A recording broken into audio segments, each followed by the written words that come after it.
First off, I want to establish that this is not going to be a review of Avengers Endgame. There's already hundreds, if not thousands, of videos out there just praising the hell out of this movie. I'm also not going to just trash this movie and say, this is stupid, this is stupid. I mean, granted, there's a hell of a lot of stupid in this movie, but that's not the focus of why I'm making this video. The focus of this video is to trash you brain dead idiots, and that you have to be a brain dead idiot to like this movie. Now, how can I make that claim? Well,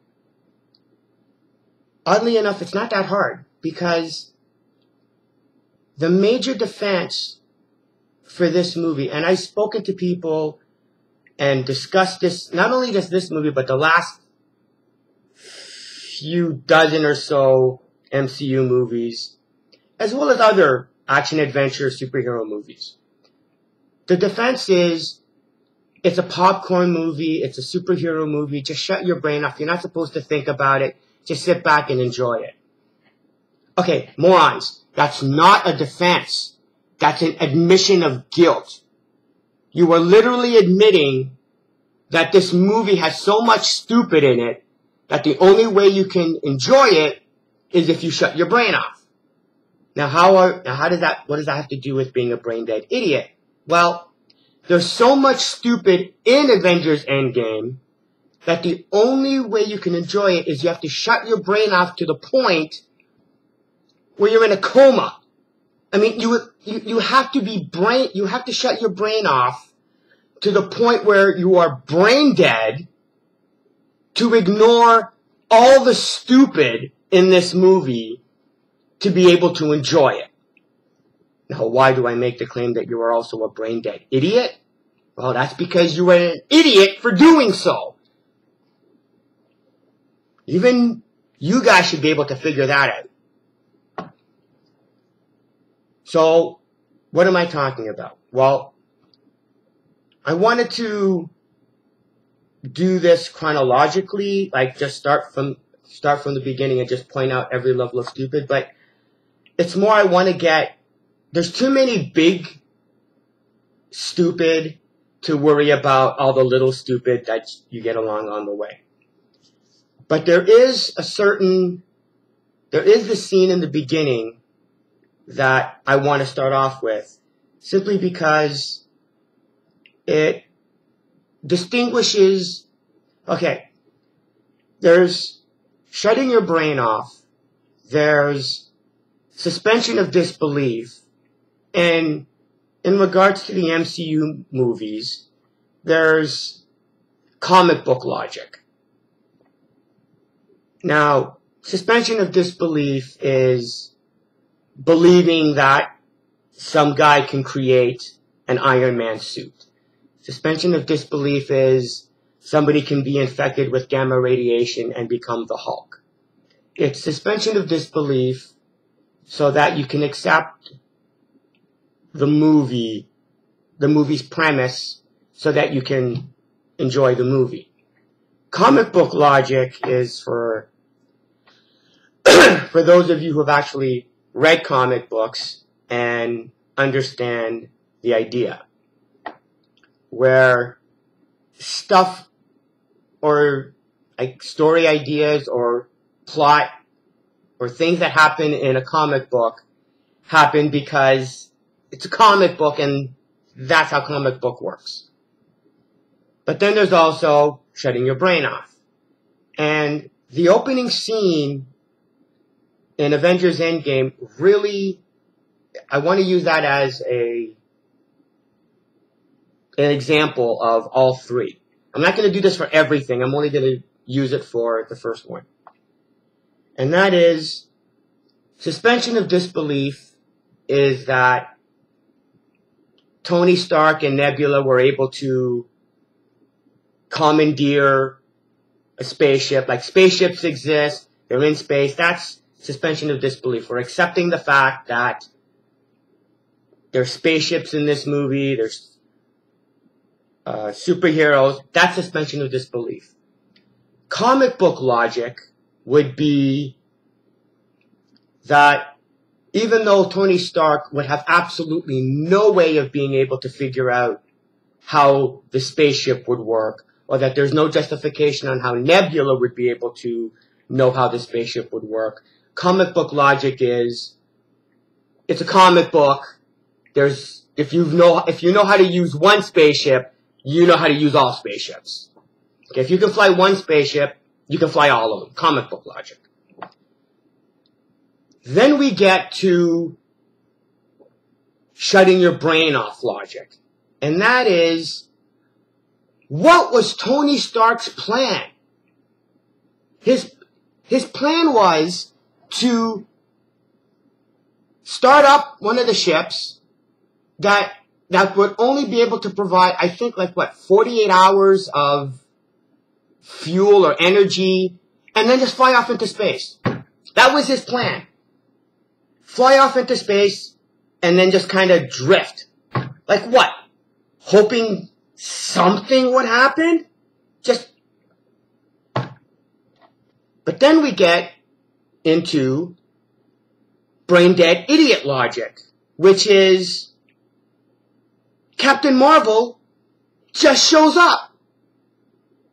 Now, if Tony Stark if the screenwriters had at least spent, 5 to 10 seconds, because God knows they wasted 30 to 40 minutes of just nothing in it. Oh my God, this did not need to be, okay. There's going to be, I'm trying to do this all in one take. So, there's going to be a lot of rambling. There's going to be some segueing, as you can obviously tell. There's going to be some screw-ups and pauses as I try and gather thoughts, because I don't actually have any editing software programs or editing software. And even if I did, I have no editing skills, so it would be irrelevant. So anyway, I'm just warning you ahead of time. So, okay, Tony Stark. If the screenwriters had spent 10 seconds saying that Tony Stark had somehow rigged the technology from his armor into the spaceship and had sent out SOS signals, like Mayday signals, then I would have been, okay, fine. It's at least a reason why Captain Marvel showed up and was able to rescue them. But he didn't. His plan was to just start it up and fly up into space and then just float aimlessly until he ran out of oxygen. And then suddenly Captain Marvel appeared and everybody's fine. Well, that doesn't make any sense. It's stupid. Okay? And you're going, but you needed to do that so that he could continue. Well, then spend the 10 seconds establishing that he sent out, radio signals and emergency signals, and Captain Marvel somehow heard them, and that's how she showed up. No, instead, screw you, she just shows up. And this also helps, what's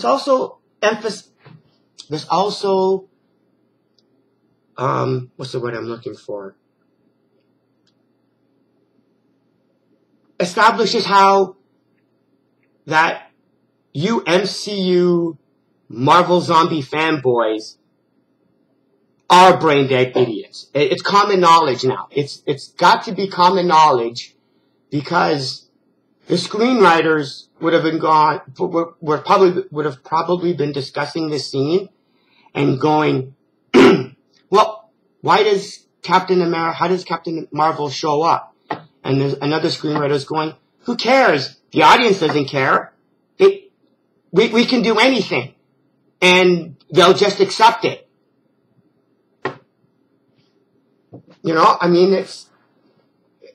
They knew that as soon as you sat your ass down in the movie theater, that you would already become brain dead.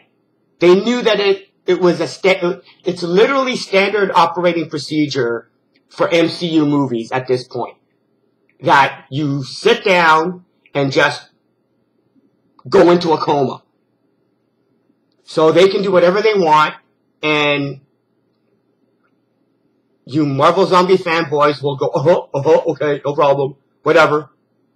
And, but it's like, hey, you know what? Oh, it's Captain Marvel, yay, it's Captain Marvel. Who cares about how stupid it is that she just showed up? Anyway, that's that example. I just wanted to use it to establish there's a difference between suspension of disbelief, comic book logic, shutting your brain off, and brain dead stupid.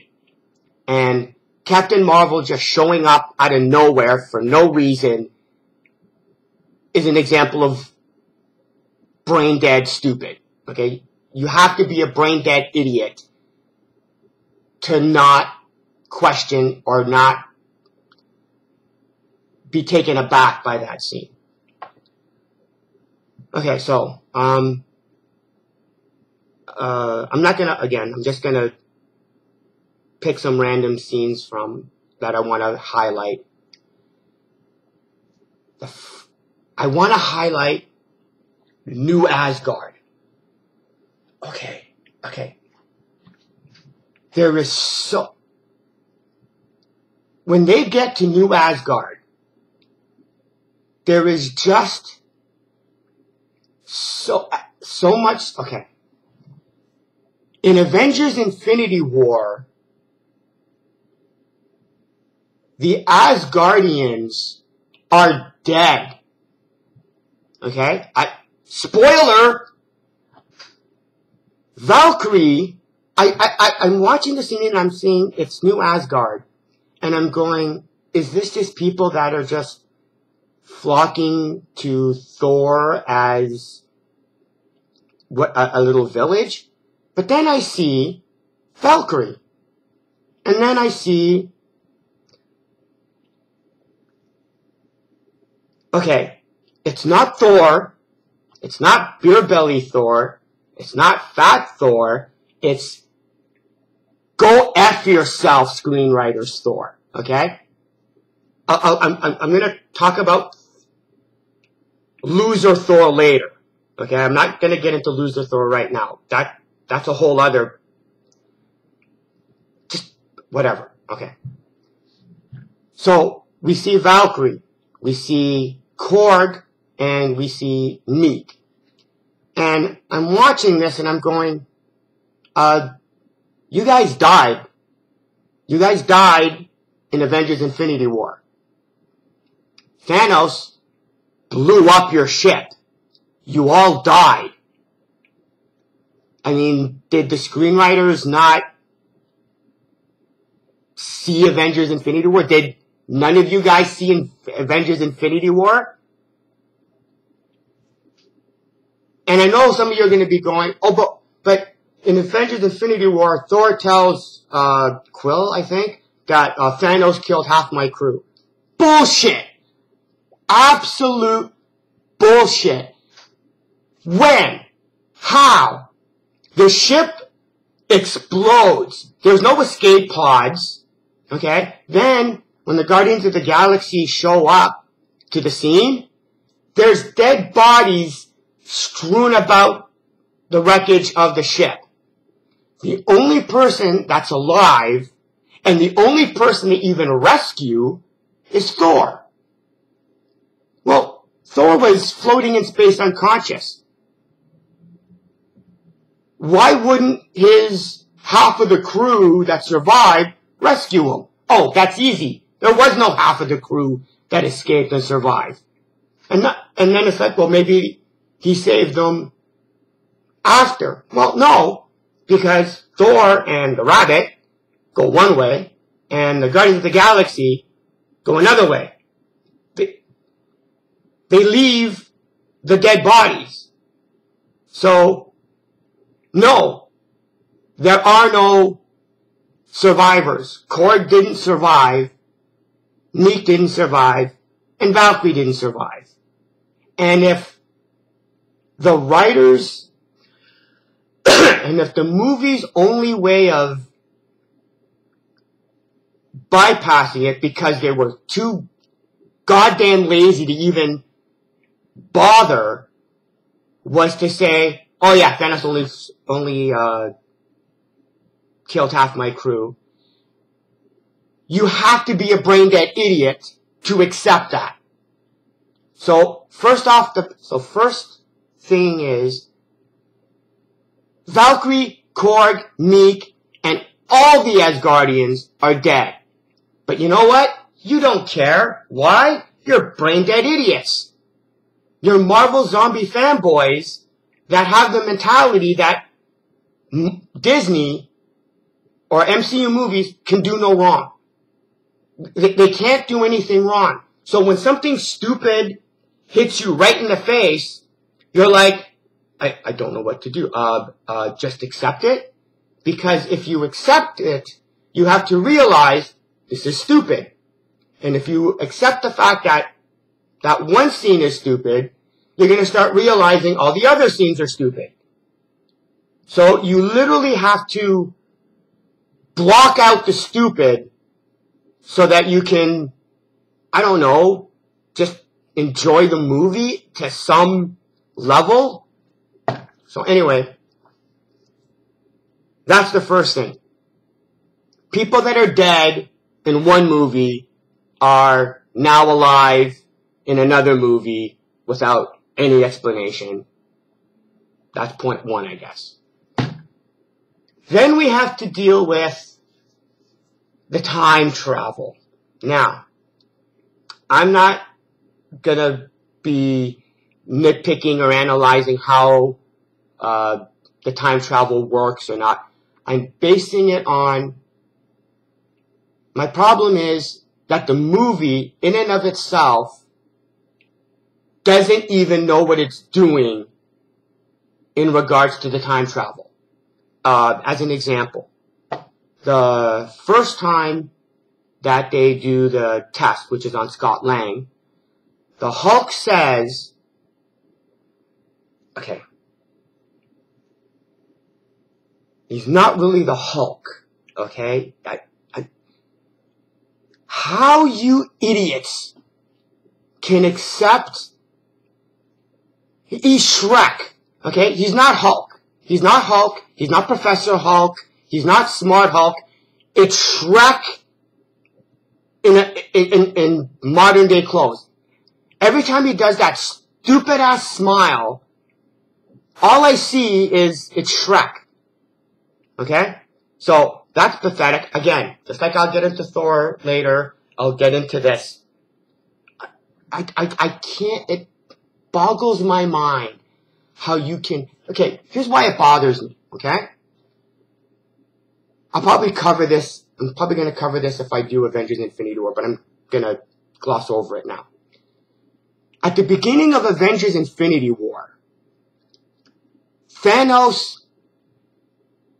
kicks the Hulk's ass. Like, handedly.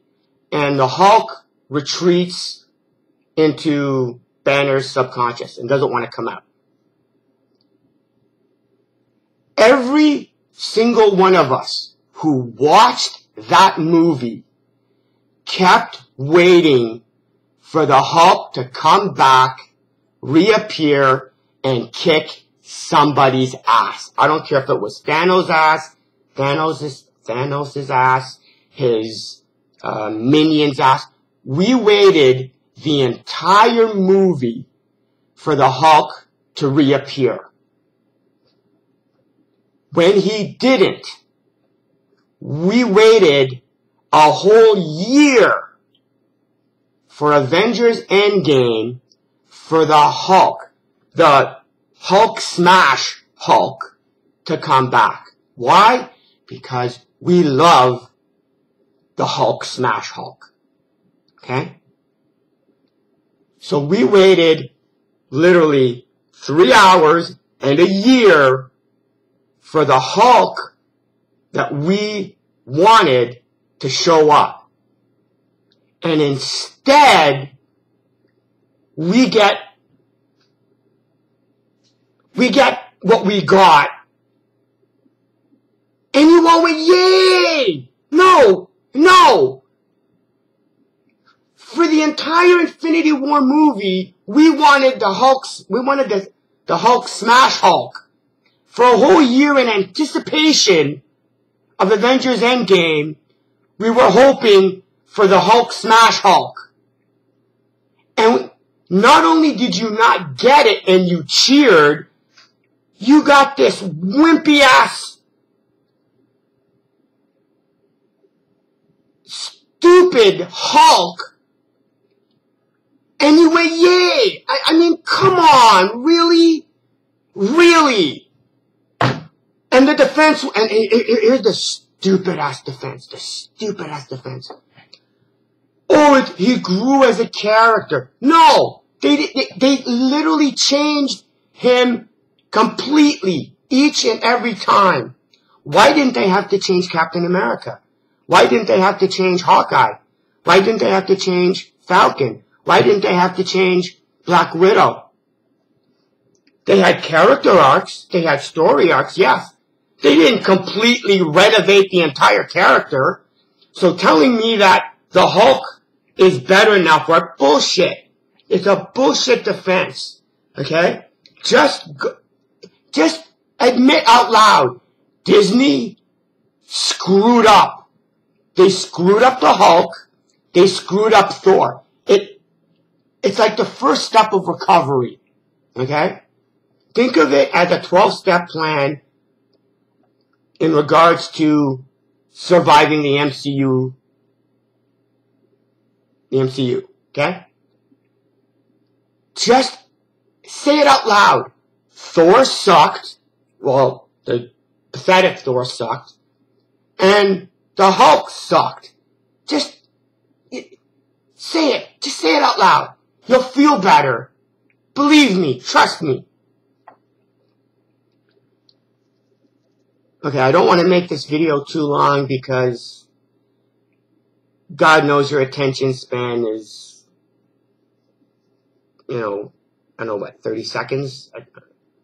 Anyway, I'm going to do these in parts, I guess, so that way, because if I try and make a 3-hour video, I doubt you'll watch the whole thing, because considering the audience I'm dealing with, you probably don't have the brain power to realize that you can stop every once in a while and rewatch it. You actually need the YouTuber to stop the video for you so that you know when to stop. So, I don't know, 23 minutes? I'll go 8 more minutes. Do a whole half hour, see what happens. So again, like I said, I was going to segue. I was talking about time travel. So anyway, the first time when I'm going to call him the Hulk, just whatever. He goes to Scotland. Here's how the time travel is going to work. Somebody needs to be at the controls to activate it. Someone needs to be at the controls for the return trip. You are going to be gone for an X amount of time, and you don't have, and Scotland will not have control over the time travel. You will not know where to go, when to go. Then Tony Stark shows up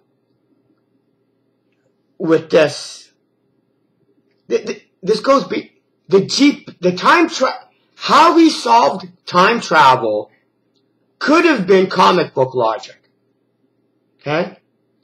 But because they spent so much time talking about how impossible it was and how stupid you would be to actually believe time travel is possible, when he actually does solve it after washing the dishes, it just emphasizes how stupid it was.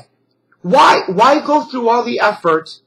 Why emphasize how stupid it is and then so easily solve it? You know what I mean? Comic book logic would be, Or, suspension of disbelief would be is like, oh, there is a possibility. You have a quantum device that can allow you to enter the quantum. Oh, let me work on that and see what I can do. Then when he actually creates it, it's like, okay. But it's like, no, it's impossible. It can't be done.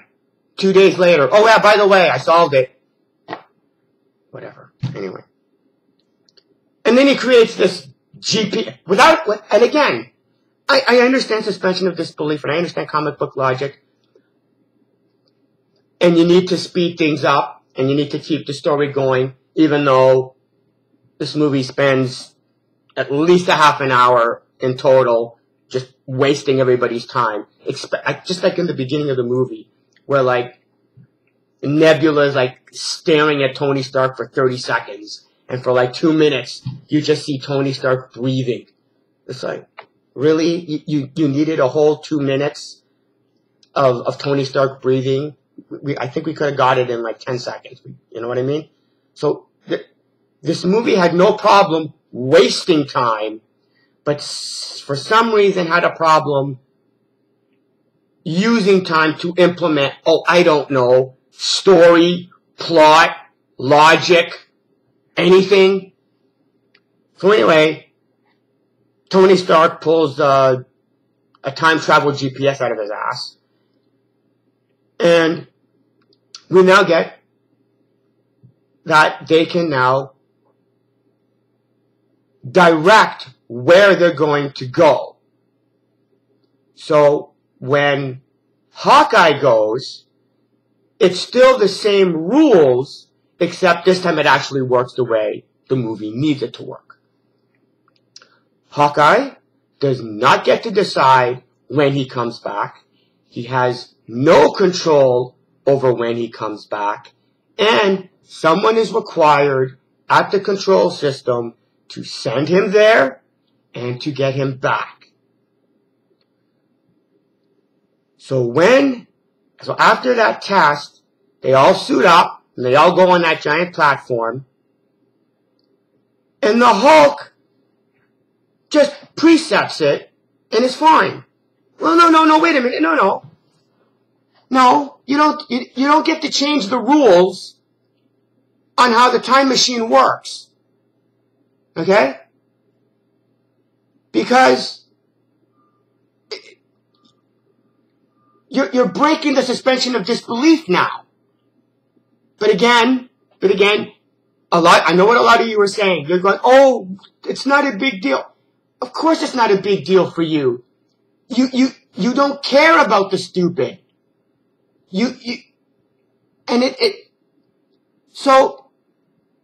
But that's a minor one. I grant it. I'm not gonna go overboard on that.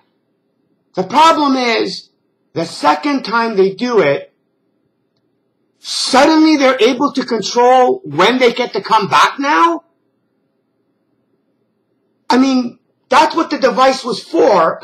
That's what Tony Stark didn't create the GPS so that everybody gets to go back whenever they want. Because if that was the case, they would have done that when Hawkeye did the test drawing. So, how it worked when Hawkeye did it is now different when how the group does it. Sorry, you don't just get to, shake that off and ignore it. Then we get to the last time when Captain America does it. And they go back to the original rules. You see what I mean? It's like you have the original rules, then it's like, oh crap, how do we do this? Well, we'll just change the rules on how time travel works because nobody cares. So, it doesn't matter. Well, yeah, it does. That's the problem. Okay?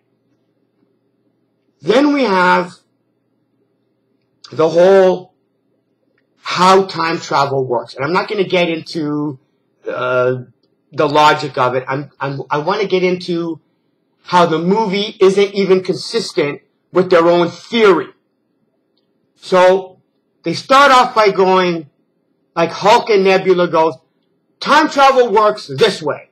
That you start off, that if you go back into your past, all you do is affect what happens in your future. Okay? Now, this I will grant you have to give suspension of disbelief. You have to, because you need those rules for the story to go the way they want the story to go. It's still stupid, but I granted that because I'm going, they have to make it impossible for you to go back and change the past, because otherwise, all you would really have to do is go back, like 6 years before Thanos even had any of the Infinity Stones, and just gang up on him, kill him, and he's done, and then there's no problem. They needed to avoid that, so they had to create the rule, you can't go back in past and change anything. That nothing you do in the past will change anything. It's bullshit, it's stupid, but they needed that, so even though it's stupid, I gave him that. Then, they screw that up. Because when the Hulk sees the Ancient One goes, oh yeah, time travel doesn't work that way. It actually works that if you change the past, it creates an alternate universe. Okay, so, I even give you the benefit of the doubt, and even you screw it up. Because the Avengers are still playing by the rules of the original flawed theory. Okay? The Ancient One explains, if you take one of the Infinity Stones, you create a branch, which was it. Some of the best sneaky-ass writing in this film. Okay? Because she doesn't say, if you affect the past, it creates its own timeline. It's only if you affect an Infinity Stone. Anyway, it's been 32 minutes, half an hour. I'm going to cut it off here, and I'm going to continue in part 2.